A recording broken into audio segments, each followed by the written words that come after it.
Welcome in, ladies and gentlemen, to this edition of All Access AM. I am Billy Embody. Happy Thursday to you guys. College football's weekend is here for the ACC. One more sleep until the ACC gets a doubleheader Friday night with North Carolina facing Cal and Miami, Louisville leading us off Friday night. So a big weekend of college football on tap for the ACC. We're happy to be with you here on on All Access AM, kicking things off for you guys. And we've got two great guests. SMU faces off against Clemson this weekend in Clemson, South Carolina. Big matchup. Larry Williams will be along to intro that game in just a few moments. And then Yahoo Sports and On3 contributor Ross Dellenger joins the show. So a ton of conversation around college football, the world we live in, business, ACC, and more with Ross at the end of the show to close things out. So really excited for you guys on this Thursday, big weekend of college football. Excited to go to Clemson this weekend to see Death Valley, what it's all about in this ACC rematch that is set for Saturday afternoon, 3:30 p.m. Eastern time for those of you on the ACC network.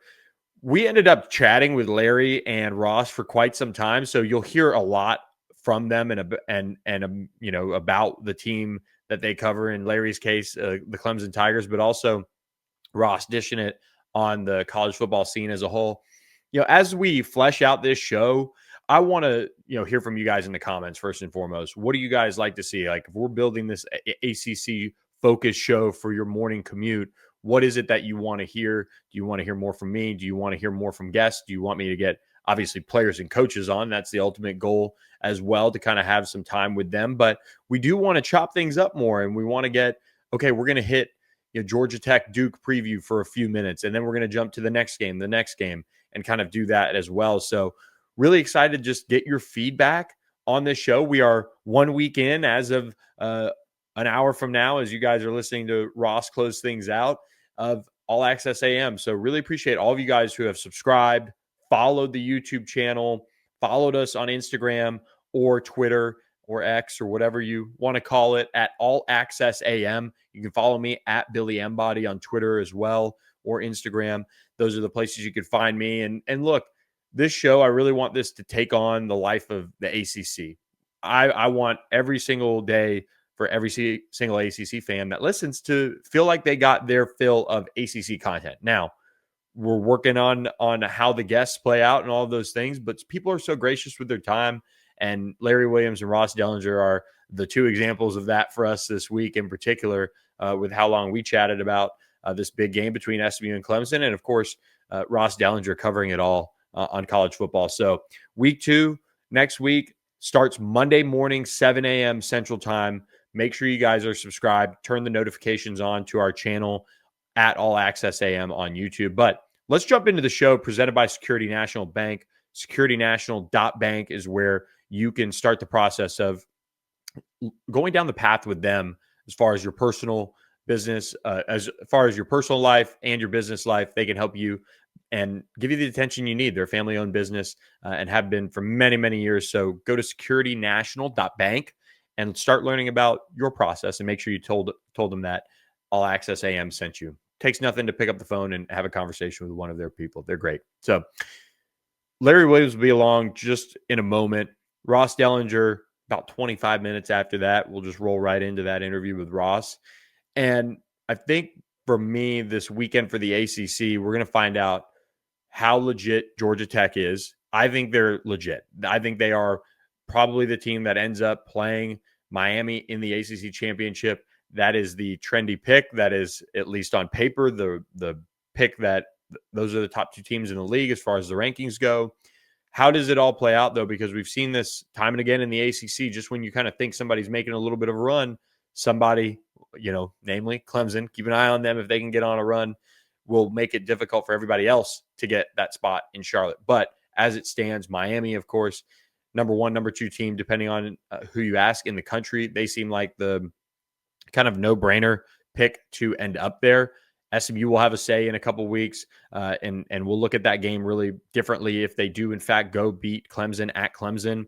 You've got Louisville Friday night, again, 6 o'clock game there. That is a must-watch game. Going to be locked in on that one, no question about it. And then outside of that, you got to be feeling feeling pretty good if you're Miami. Now, that last game, as we talked about earlier this week, at Pitt is an intriguing one because if Pitt gets hot with their true freshman quarterback, Mason Heitschel, then we'll see quite the two teams duking it out there in Pittsburgh to cap this regular season. And that could be a big game in terms of implications for Charlotte, especially if UVA and Georgia Tech win out. It's a big piece of the puzzle there is Miami going undefeated. If you're kind of betting on that, that is the easiest route to at least kind of simplifying things when it comes to this ACC championship race, which could be insane. You want to know what I kind of wish for a little bit is the way the ACC can make things so interesting is if you find a way to now move around the schedules at some point late in the season, if you do have a tiebreaker, that would be just insanity. That would require such a crazy amount of heavy lifting to do that, but to actually settle on the field who ends up in that conference championship game, man, that would be the dream if they could do that. But if Georgia Tech wins out, if UVA wins out, if Miami wins out, that ends up being the potential where it could be a coin flip type of situation. So what a world we would be living in. But my gut tells me that things work themselves out on the field. And, as great of a run as a Georgia Tech and a UVA has been on, I think there's a chance that one of them slips up at some point. My bet would be on UVA just because of their newfound success and all the things that they have to do to really keep that rolling. It just seems like maybe this Brent Key team is that team of destiny to get it done and get to Charlotte. So we will be covering all sorts of ACC recaps next week on the show, Monday morning quarterbacking it all for you guys. But let's dive into our interviews with Larry Williams and Ross Dellenger. Hope you guys enjoy these interviews and have a great weekend. Great slate of games for the ACC. It's spread out really well, start to finish of your day. You can make it a good one when it comes to watching the ACC on Saturday, and of course with the appetizer Friday night with the doubleheader. So let's go to our interview with Larry Williams. But before we do want to tell you guys about our friends at Socorro Tequila as well. Socorro Tequila, great example of how to make tequila right. Really, really clean tasting tequila that is just so simply made and at such a high level. They're already racking up the awards, so make sure you check out our friends at Socorro Tequila as well. They're a great company when it comes to just building it the right way and putting it all together when it comes to how you should build a brand and build a company that is built on helping people. That's what Socorro wants to do. They want to help people, and they want to do it as well while making a great tequila. Socorro means help, so help them out. Give them a click below in the podcast episode description and check out their tequila offerings. And if you order 3 bottles, you get free shipping. So pretty good deal there from our friends at Socorro Tequila. So make sure you guys check them out and support them. But without any further ado, I want to go to our interview with Larry Williams previewing SMU-Clemson. Really excited now to be joined by our next guest of one of the best websites on the On3 network, Tigers Illustrated's Larry Williams. Larry, thanks so much for the time on this game week for SMU-Clemson, a rematch of the ACC Championship last year. One that going into the season, we all had circled. We still have it circled, but it's very different feel going into this game week. Oh, it really is. Clemson, this is just staggering. As of 3 years ago, they had a 40-game home winning streak, and they have since lost. Since then, they've gone 7-6 against power conference opposition at home, including 0 for their last 4, which is just, it sounds like a typo. It feels like a typo when I'm writing it, but so that sort of gives you a picture of where things are here with the rematch. I mean, I guess last year's matchup in Charlotte kind of had not a totally dissimilar feel because Clemson was coming off supposedly end of the world home loss to South Carolina, which turned into not being the end of the world a few hours later when Miami lost at Syracuse to allow Clemson to get in. But anyway, it's been a while, some wild times over here. And those wild times are still have Dabo Sweeney at the head of the program, and he's one of the best to do it. And the gold standard of the ACC.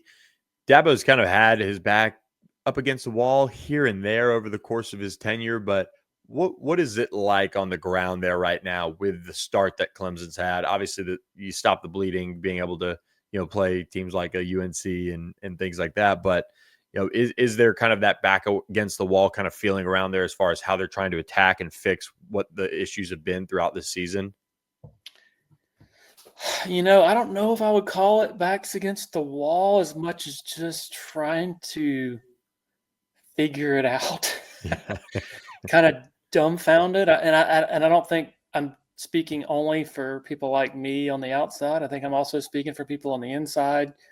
When you're 1-3 after you start a season as a popular national championship pick, it's just total desperation. And I think if I were to sort of summarize where they are right now and where they've been, it's that Dabo, through a Hall of Fame career as a head coach, has been a master of pushing the right buttons, motivational buttons, not just in, national title games, playoff games in the distant past, but also more recently in big rebound games, pulling them out of the ditch. And this year he wasn't able to do it, they were down 16-0 at home to Troy. Yeah. Lost a close one at Georgia Tech. Georgia Tech's a good team, obviously, but they come home and they're getting run out of their stadium by Syracuse in the first half. Syracuse is going up and down the field. And so I think if I were to sort of summarize it, it's that Dabo has pushed every button that he has this year. And I don't want to say none of them have worked. Maybe to be determined on that, because North Carolina and Boston College are two bad teams. I think that's fair to say. So I think we'll learn a lot more after this 3-game homestand that starts Saturday with SMU, and then Duke comes to Clemson, and then Florida State comes to Clemson. So if they are 3-0 through after that stretch, after losing their last 4 at home, then I think you could say, okay, some of those buttons are working now. What is some of the disconnect? I think offensively is really where a lot of people are kind of like, dumbfounded maybe on how it has kind of slipped to this stage of it. But, there's a bunch of talent on that team. Still Cade Klubnik at quarterback, still some of the gazelles at wide receiver that can go up and down the field. Where is that kind of disconnect as far as the inconsistency offensively goes? It's interesting. I was watching Rhett Lashley's press conference yesterday. I guess I don't know when you're releasing this podcast, but it was Tuesday. And he, basically was saying, Dabo and Clemson are the standard. They've won 8 of the last 10 ACC championships, and we're just trying to emulate that. To get to that level, you have to win these types of games. And I was thinking back to the ACC championship last year, and really that game was an example of Clemson in recent years. They've shown some flashes of what they used to be, right? Like they did that against Notre Dame at home 2 years ago when everybody thought it was going off the rails, and they upended the Irish, and that was the Dabo, better buy some Clemson stock, all that game. Well, last year in Charlotte, they totally smother and confuse Kevin Jennings early. They're up, what was it, 24-3? I want to say 24-7. Anyway, they were up big, but they couldn't sustain it. The offense, which is getting back to what you were talking about, the offense goes into long lulls, sort of can't get out of its own way. The defense then, finally starts to wilt against a really good and hard to defend offense. And so I think that as far as this offense goes, I think this season in particular, it starts with Cade Klubnik. He just the first few games, LSU, Troy, Georgia Tech, Syracuse, he was missing layups. You didn't have to be a film junkie to be able to look at some of those games and see wide receivers running free, and he just wasn't seeing them. And so he's gotten better at that. I think that he's developed much more of a rhythm That's allowed the offense to operate with more precision overall. They still haven't run the ball all that well. I think they haven't been explosive running the ball, which I think is probably a bit of a concern. I'm interested with this particular matchup. SMU's defensive line, they're not as scary to me as they were last year. I mean, they were really, really disruptive last year.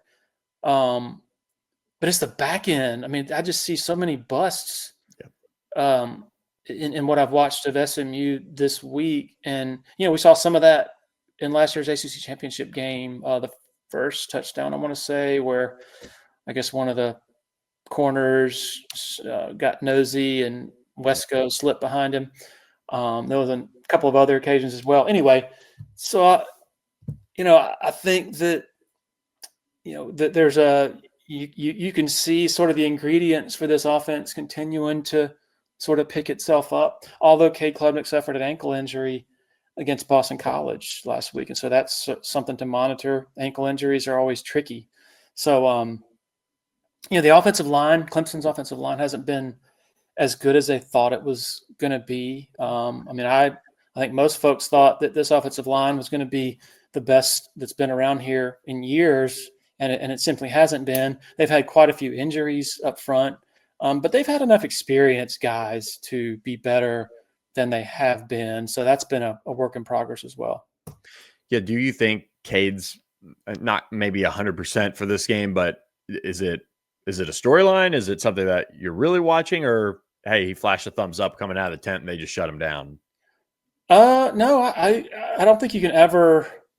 I don't think you can ever gloss over an ankle injury 7 days later from when it's a quarterback.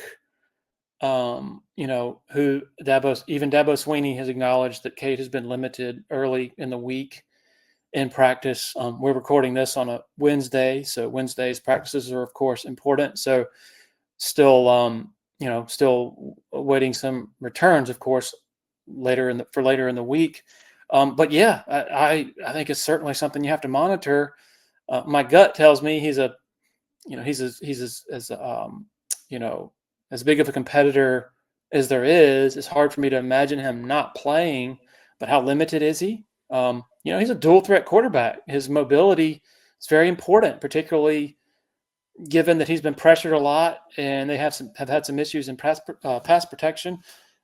And that's before we even get into how important he is when he's on the design runs and the read game, which we saw a lot of against Boston College. So, no, I don't think that's a storyline that you should just sort of discard. Anytime it's that important of a position and that sort of tricky of an injury, my focus is certainly still on it. Defensively, Clemson, give us the 4-1-1 on that group. So much talent, 2 first-round picks there up front from most preseason accolades on that group. They still have talent. They still have all these things. They're a good defense. I think they're very much not the issue at Clemson so far this year. They're still getting it done, and Tom Allen had success confusing Kevin Jennings last year at Penn State. It'll be another really special environment for SMU to head into this weekend. What's this Clemson defense look like that's maybe different from last year's scheme with new defensive coordinator Tom Allen? I don't know if they've been the problem, but they've been kind of wobbly, surprisingly so. Interesting. I mean, Syracuse, if you look at the first half stats for that game, they made it look easy. They ran it right up the middle, shoved it down their throats. Steve Angeli, before he got hurt, was just he and his receivers were, putting on a highlight reel. As I think back to the ACC Championship last year, what I think of the most on Clemson's defensive side is TJ Parker just wreaking havoc off the edge. He and Peter Woods, they're 2 of the team's 4 millionaires coming into this year. Clemson successfully retained them. Did both of those guys maybe get some of the big head? Maybe have their head in the clouds some. Maybe not take it as seriously as they should have. I think that's fair to ask. I'm not saying this a definitive yes. I think even Dabo has spoken this season about the difficulty now in this new environment. When you have college players being paid a lot of money, there are lots of different dynamics. And so he's tried a lot of, like I mentioned earlier, a lot of buttons pushed to try to get these guys play into their capabilities. I think I look at their defensive line and they still have a good pressure rate. It's still, opposing quarterbacks are still having to get it out quickly. There's, with the exception of that Syracuse game, they're still doing pretty well against the run. I think the more fundamental problem is probably on the back end, where they have some inexperience at safety. They lost R.J. Mickens, the Texas kid, off of last year's team. Also, Khalil Barnes, who's one of their best players, a safety.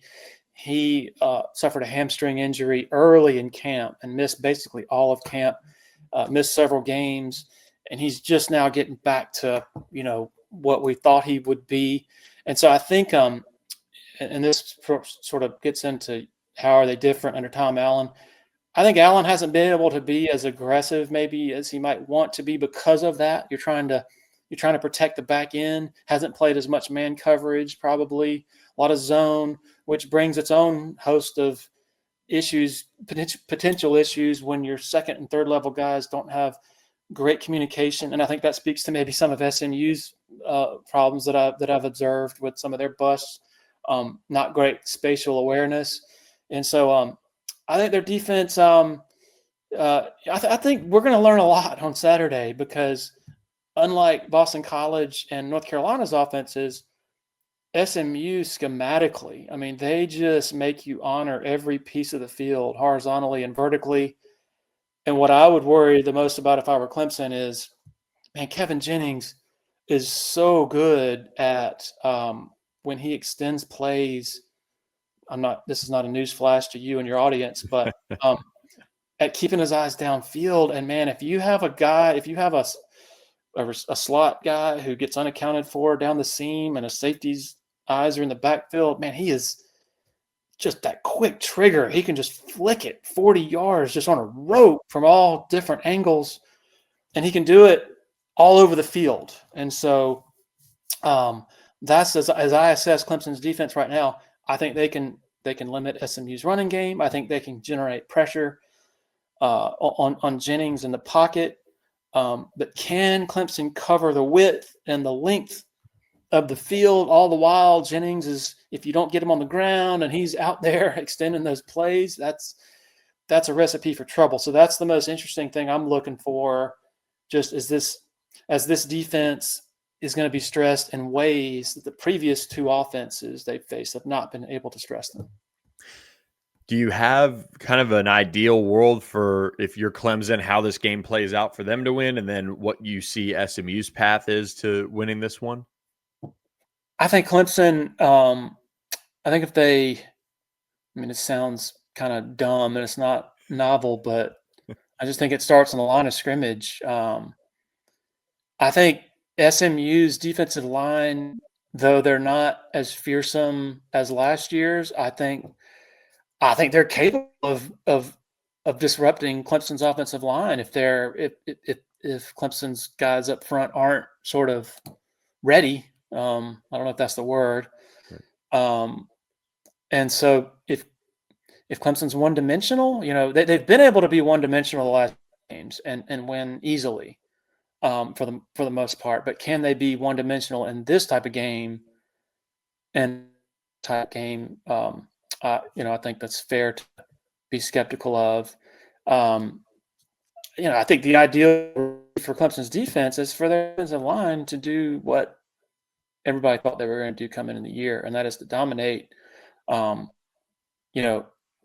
back to the opener, LSU's line, LSU lost a ton off of their offensive line from last year. That was the matchup just chalked up for Clemson. Like, okay, they're gonna win that battle. They're gonna dominate.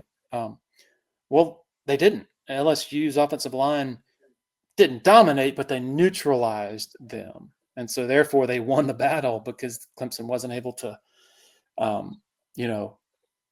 wasn't able to thrive in the area they should. So as I look at this matchup, I think that's a kind of a similar view of it. If Clemson's able to really wreck things in the trenches and get Jennings, as uncomfortable as he was early in last year's game. I think that's probably the ideal recipe. Is this a Dabo Swinney doesn't need a must win, but like, don't you have to have this one, right? Or maybe I mean, in the scheme of this year's team, this has got to be one you got to have, right? Oh, absolutely, Yeah. absolutely. I just can't. I mean, it's wild because I've just about every week this season going into each of the games, I've been like, we're going to learn a lot this week. It's like, and I don't mean each game's been a referendum, but it kind of, we've learned a lot, and it's hard to learn everything these days in college football. Every week it seems brings, new and often shocking revelations, but boy, I think a lot could hinge on for Clemson on the outcome Saturday, in that, you have an open date next week. You're able to win. You're able to get Kate Klubnik fully healthy, get some rest, and then you're able to sort of take a deep breath and get ready for Duke, and then maybe win that game, and then you take on a Florida State, Florida State outfit that's obviously in some disarray right now.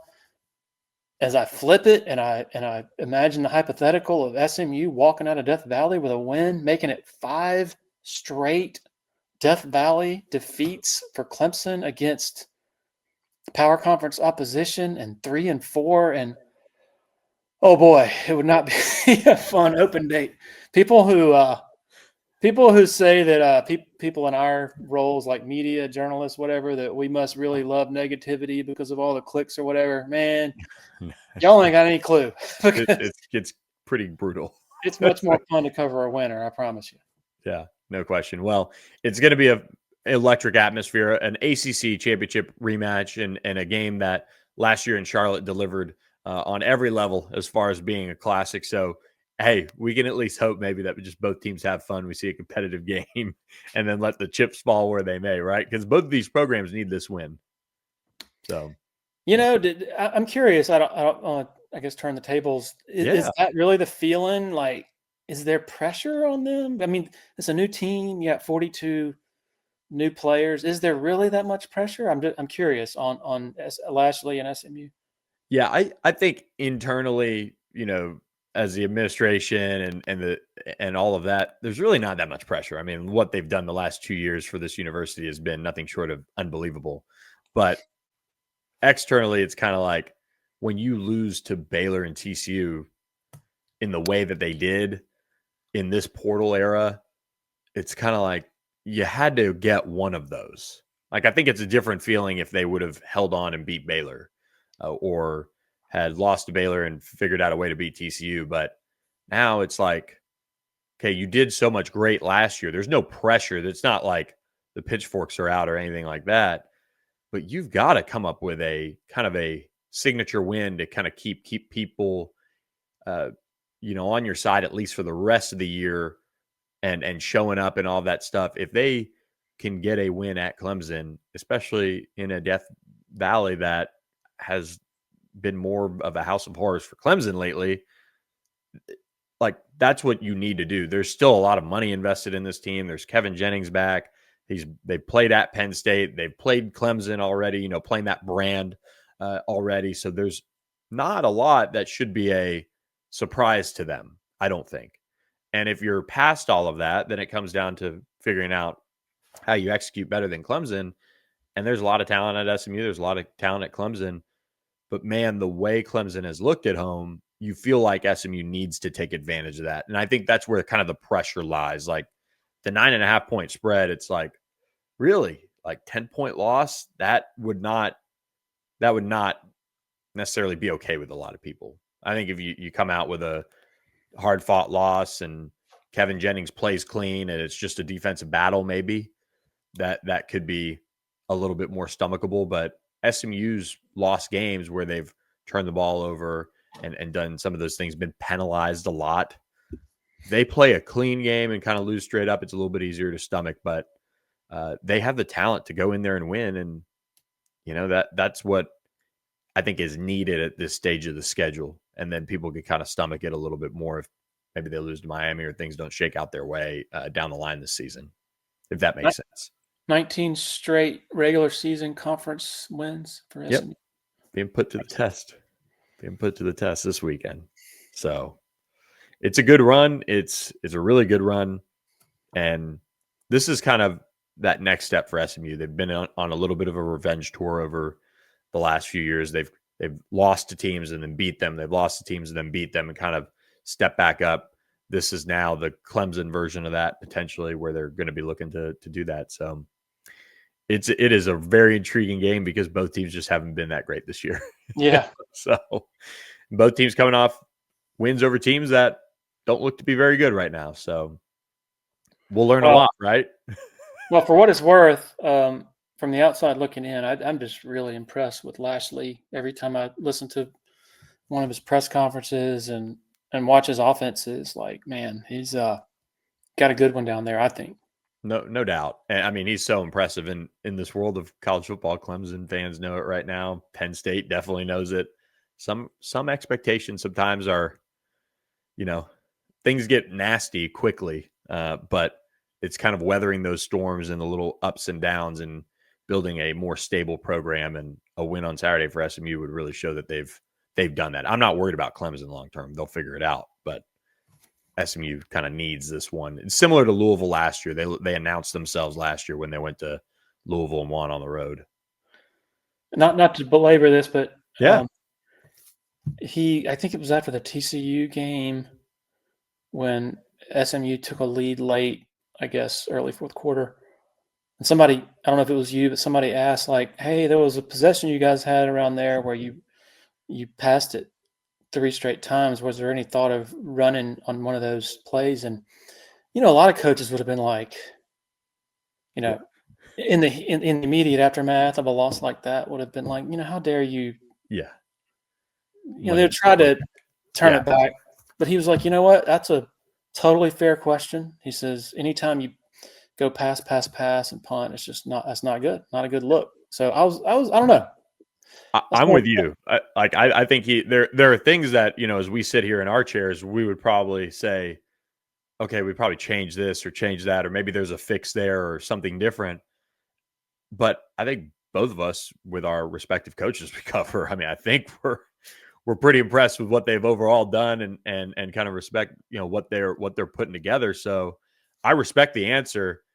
My whole thing was at that stage of the game, you probably needed to give your defense a minute. And he made a great point. Hey, the play we called on 1st and 10, we saw it was open, so that's why we called it. The pass and the catch was not completed because there was pressure up the middle. We execute, scores a touchdown. Maybe they take the lead, and then the game maybe is different. But they didn't. My point was, at that stage in the game, take a run, burn a little bit of clock, give your defense just a minute, and then maybe on 2nd down, maybe that's there again. So that was my conversation with him. And the great thing about Red is I talked to him after, and we kind of, I said, hey, I wasn't, trying to Monday morning quarterback, 5 minutes after a game and do all that. He was like, no, I understand. And it's the truth. We saw it. We tagged it. It was there and we didn't do it. And that's why I look the way I do right now. So he was pretty cool about it. So I think that's what I respect about Red is we've grown to being able to, have those conversations where they're in depth, they mean something, and you don't feel like you're being fed any sort of BS. So yeah, that's cool. Covering 2 of the best coaches in the league, no doubt. Yeah, good give and take. Yep. Well, Larry, thanks so much for your time. You've been so gracious with it, and we definitely went over what our original goal was for this. And everybody's going to love this interview when it comes out Thursday morning.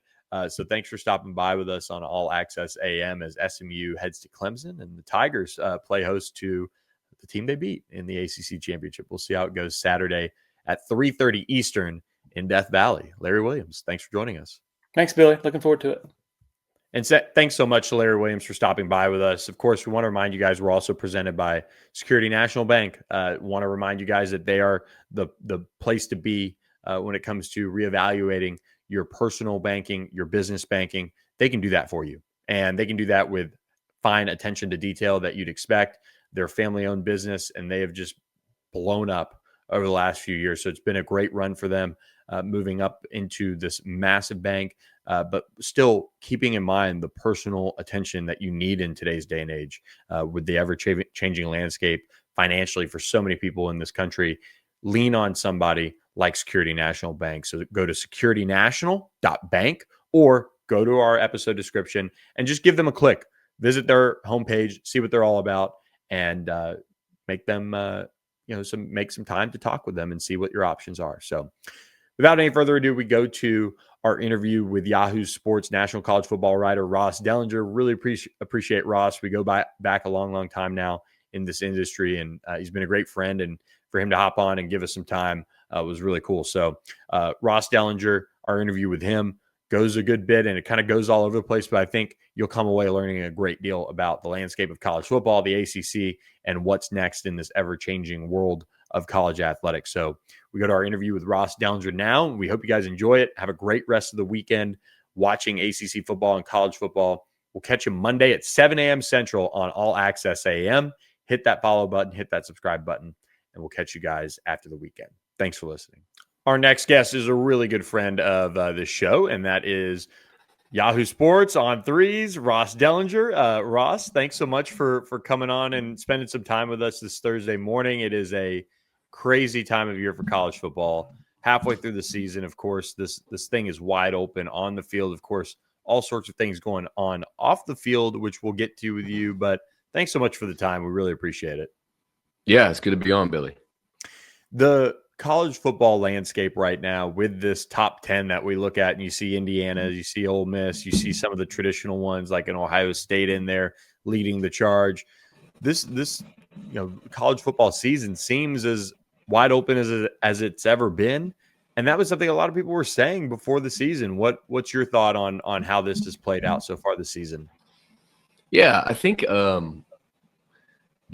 hate to I hate to bring in like off the field stuff, but like when you look at sort of the NIL era and the comments from a lot of people within college athletics administration, especially, was that the rich were only going to get richer, and the group of schools that would have success, especially in football and basketball, would be shrinking. But what I think we saw during the NIL era is that wasn't the case, that the group got bigger, that NIL really helped. If you had 6 to 8, maybe to 10 teams in football that could win a championship, NIL extended that to 20 to 30. And I think the revenue share era will potentially further extend that to 40 to 50, maybe, teams. I think it brings them all a little closer together, and I think we're seeing some things in that regard. Indiana's run that they've made, Vanderbilt at 5-1 having another good season. Ole Miss and what they've done, they're in the top 10, top 5 again during the season. Texas Tech. So it's brought a lot of, I think, schools in that you didn't normally see. I think that's what we're seeing. And so to get back to your question, I think it sort of makes the predictability of, who's going to win the championship a lot harder, more difficult, but you still got the blue bloods, obviously. And you see the top, there's quite a lot of blue bloods in the top 10, 8 of the top 10 or so, 7 of the top 10. But it's just brought in a lot more schools. And so it makes the predictability a little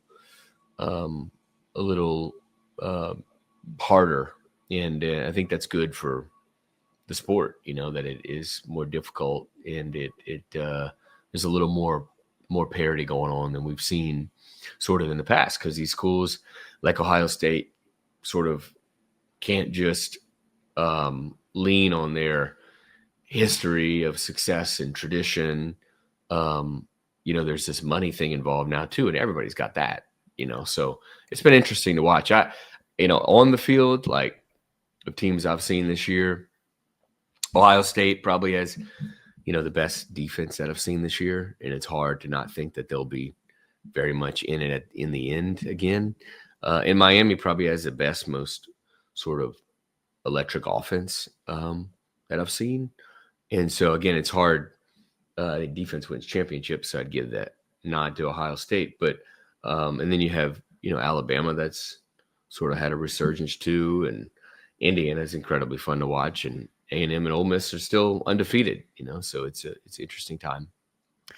As we go into the second half of this season, how much pressure does it put on coaches when things that are happening off the field, like a James Franklin getting fired, all the early season changes that we saw at some schools that we thought might make some moves to begin with, but does that James Franklin move kind of have a ripple down effect to all these coaches that are coaching for either their lives in some cases, or some that are dealing with some of these unrealistic expectations? Does that change how these coaches, have kind of responded to their own situations from what you've kind of gathered talking with people? Yeah, I mean, there's a lot of, I think, there's a bit of like shock and awe that a school would fire a coach who was just in the semifinals last year and had averaged 9.5 wins, I think, a year over 12 years, to pay $50 million roughly to do it. There is a little shock in that. But I think, every situation sort of needs to be handled individually. And I think James's situation, and I was there for the Oregon game, and I saw the fans chanting "Fire Franklin" and all that stuff, and it got much worse, obviously, at the Northwestern game. And some coaches just, like, I think Manny Diaz recently said this publicly. It's like, if you're a coach, you're in one of 3 phases always in your coaching career. It's the honeymoon phase, the first couple of years. It's the please don't leave phase, when you've had a lot of success over a span and you're being courted by other programs. And then often at the end, it's the please leave phase, where the times just sort of run out and everybody's sort of sick of you and tired of you. And I think James was at that phase, even though he just went to the semis a year before. He never could win the big game. He really never did. But he did once or twice against Ohio State and Michigan, those type of schools. And I think it just wore on the fan base. And I like to compare it to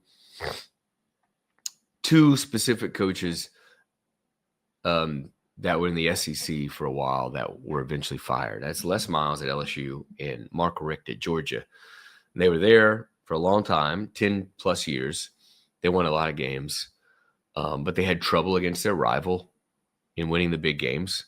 And although Les Miles won a championship, he had endured a 5-6 game streak of losing to Alabama when he was there.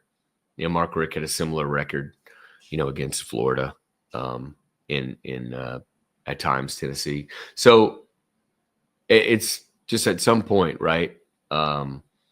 You get to the point where you're coaching, you're just you're at a place just too long, and you didn't win enough big games that you kind of get run out.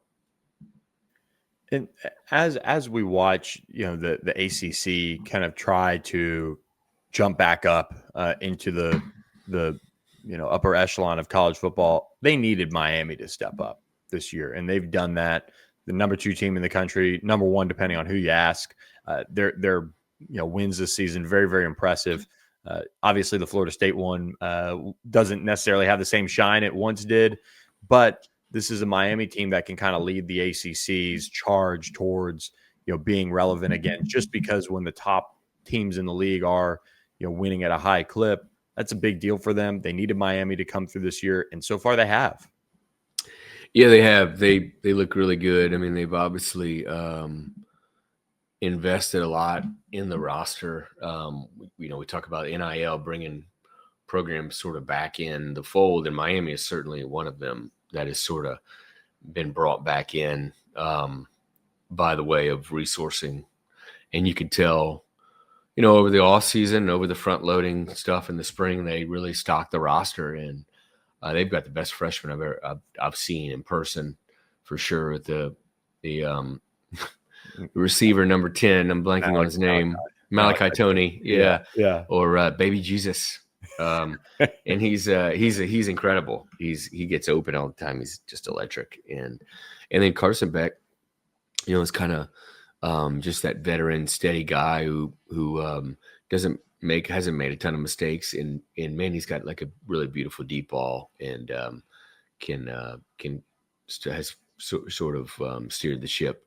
But the really big change of Miami has been on the lines, and that's what Cristobal did in Oregon as well, and stocking the lines, defensive lines, and the offensive line with really caliber players. And we're seeing that they are sort of especially what's happened with Florida State. They're sort of the cream of the ACC, and the league needs them certainly to keep rolling. How does Florida State now back down impact how they handle Mike Norvell? What's next with him? Obviously, there's a whole lot more football to be played, and they'll eventually get their shot to face Billy Napier and the Gators, or not Billy Napier and the Gators at some point this season at the end of the year. Is the rumblings down in Tallahassee that there's that unrest, and how much does Miami beating them impact that? Because these rivalries, they're nasty. And when your rival beats you and you're down and you're kind of backs against the wall for the second straight year again, that doesn't sit well in Tallahassee. Yeah, it's, and they've got, I spent time with the FSU guys earlier this year. I'm sure they'll never invite me back because I was at the Virginia game and then I was at the Miami game. But doing something on their investment in this new team, staff overhaul that they kind of did, and the roster overhaul, and in the new stadium that they opened, like $300 million football facility, another $100 million or so. And they spent like $500 million on facilities and the roster and the coaching staff and all that stuff, and they're 3-3. So it's not great, and I would guess that down the stretch, they really need to show a lot of progress, or the heat's going to continue to be turned up this season. And I can't imagine them making a move because, one, I think the administration and Mike Norvell have a really good relationship. But two, the buyout's like, I think, over $50 million. But we just saw, we obviously just saw Penn State do what they did. So like nothing's out of the question. But yeah, I mean, they're going to get the Gators that at the end of the year, which I'm sure will not be with Billy Napier. I'm sure it will just be with some interim coach, because that situation looks like it's probably, as we sort of all knew, probably after the South Florida loss, where that was going. So, Miami is getting back to Miami. Like they've kind of taken over that state in a lot of ways. When you look at the three big Florida schools. When Clemson comes into the picture and they're down like they are,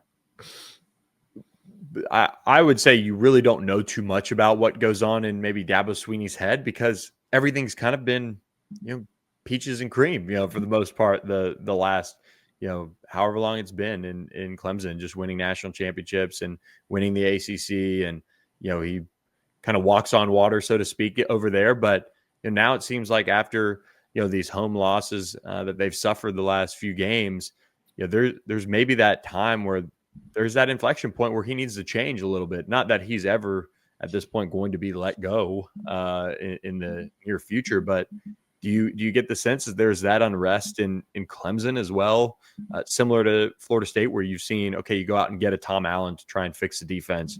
Garrett Riley was supposed to have all these weapons back that were going to be, an elite offense, and nothing just seems to have gone their way so far this year.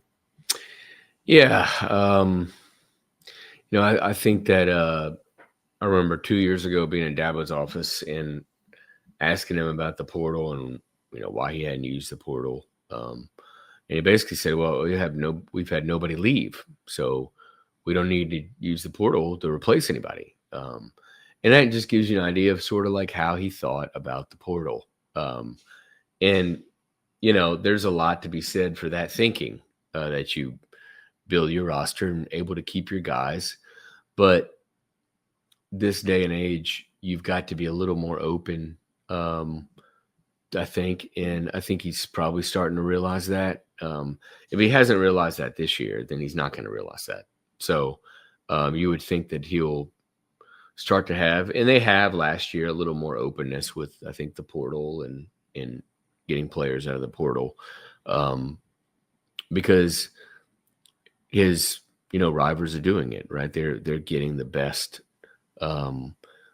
players from lower tier programs. Miami's a good example. And they're plugging holes on the team where they have a little weaknesses or some development issues or whatnot. And Dabo's probably got to go in that direction. And again, I assume based on how the season started, that they will go in that direction. One of the worst things that can happen right now, in a way, is that Clemson runs the table. And Dabo would say, see, I was right. And I don't need to use the portal. But we'll see. We'll see. I think that he'll probably have a little more of an openness for it going forward. But, people are talking about Dabo's job security and stuff like, Clemson's not firing Dabo Swinney anytime soon. The SMU-Clemson game this weekend, a big test for both teams. Two teams that haven't necessarily on the field reloaded the way they wanted to from two playoff runs. That's apparent. They do get a chance to kind of rematch that ACC Championship game, one that was a instant classic for SMU. They've got their quarterback back, Kevin Jennings. They've got what has the potential to be a dynamic offense. The defense, the secondary has been super leaky, but they stopped the run. Clemson, their defense has been fine, hasn't been the issue. The offense, on the other hand, has been stagnant. This game is this one where you can kind of see, SMU kind of cementing what Dabo Swinney has to do, which is be more open if they can come away with a win. And if Clemson beats SMU, there's got to be some internal discussions about how that roster was built for this year. Yeah, did Kevin miss? Kevin missed a game or two. No, he got just banged up. Okay. Yeah, okay. He kind of wasn't his usual running self. Gotcha. I remember last year's matchup. I was there at the ACC Championship game, and I remember that it just seemed so obvious that the way Clemson was rolling, that they were going to win the game, even before the game. Like, it just started to seem that way. It ended up being a really good game, obviously, and won on a walk-off and all that stuff.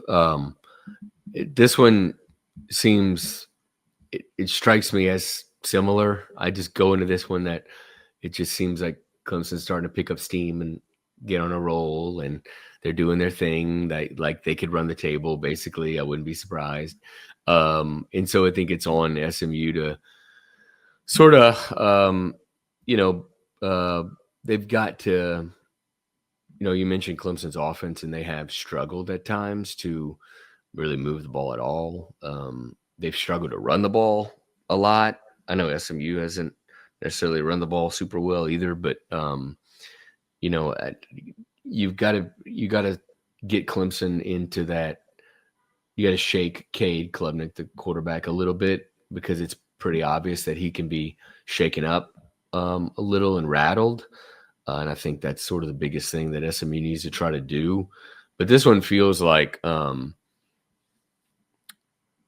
game where, the loser, certainly, at least definitely Clemson, because if they already have 3 losses, is kind of out. This feels like a sort of an elimination game when you're talking about playoff and ACC championship. Let's get to the business side of college football. You do an incredible job covering it. Again, you could find your work for those listening out there at Yahoo Sports, and of course, a contributor at On3 Sports as well. We'll talk about your weekly column or of sorts dropping at On3 in a little bit, but let's talk about one of the biggest storylines in college football, the private equity deal that's being discussed in a popular word, socialized around with the Big Ten and the California Pension Fund. What, if you can give the little brief synopsis on what is the idea behind this and how it could impact all these other conferences having to, in the world of finding more money, find that money that way in the future. Yeah, we've been knowing probably for a while that some conference or school was going to eventually secure and finalize a private equity type private capital deal. It's just been so loud for 2 years, and the big in every time a school or a league gets to the 1 yard line with a deal, they can't punch it in because they get to the end, and presidents or board members kind of stand in the way and believe that it's not necessary to take equity or capital and have to pay back on it and all that. And I think a similar situation appears to be unfolding with the Big Ten deal. It's a $2.4 billion deal. So basically, it's a pension fund from the University of California that is investing in the Big Ten and basically purchasing 10% of Big Ten Enterprises, which was going to be a created subsidy off to the side, a business subsidy of the Big Ten. And their investment is $2.4 billion, and that will be money that will be distributed to the 18 schools immediately upon finalization of the deal. Each school will get an uneven amount. It's uneven distribution. And the next step of this is that there's a new uneven distribution for conference revenues, similar to the ACC Success Initiative, where it's just unequal distribution for the schools. And then the equity firm, the capital firm, the investment fund, will have this 10% stake and can sell after 15 years their stake. And so that's kind of how the deal would work. And it's gotten, overwhelming majority of support. But it really needs unanimity to extend the grant of rights for all 18 schools, because you got to extend the grant of rights 10 years to 20 years because it's a 20-year deal with the investment fund. So right now the Big Ten's grant of rights goes 10 years. Going to extend it another 10. So you need everybody on board. And USC and Michigan, as we reported yesterday, Tuesday morning, are pushing back for various reasons against the deal. And it doesn't appear like there will be a vote on the deal this week as was maybe originally scheduled. Does that change a lot of people, and especially you probably know, talking to some SMU folks, people working around that 2031 kind of, not deadline, but time when 2030, 2031, when a lot of TV contracts are up? They extend the grant of rights. Does that change the landscape of what that time frame could look like? The idea of either Super League or more realignment or all of those types of avenues that people are looking at least as the TV contracts kind of all come up around that time. Yeah, I mean, I think there's three reasons the Big Ten is doing this. Number one is the money, upfront money specifically. The schools will average around $140 million in this upfront payment. So there's the money. There's the creation of this business entity, the Big Ten Enterprises, which is like a privatized entity that will better monetize the league's assets and the league's rights and all that. But the real big reason why they're doing it is the grant of rights extension and what you're talking about, where all the schools are bound together for another 10 years. And you sort of delay and push off, any potential Super League concept or media rights consolidation concept. So the security and stability of extending the grant of rights is probably the biggest thing in this.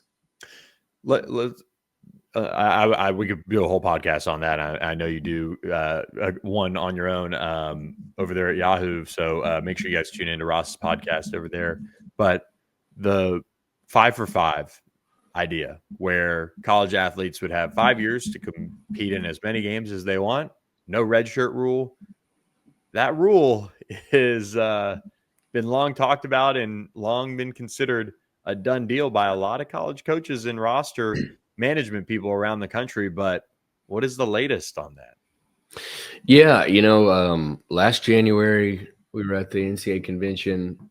in Nashville and wrote a story from quotes from Linda Livingstone, who was the NCAA Division I board chair.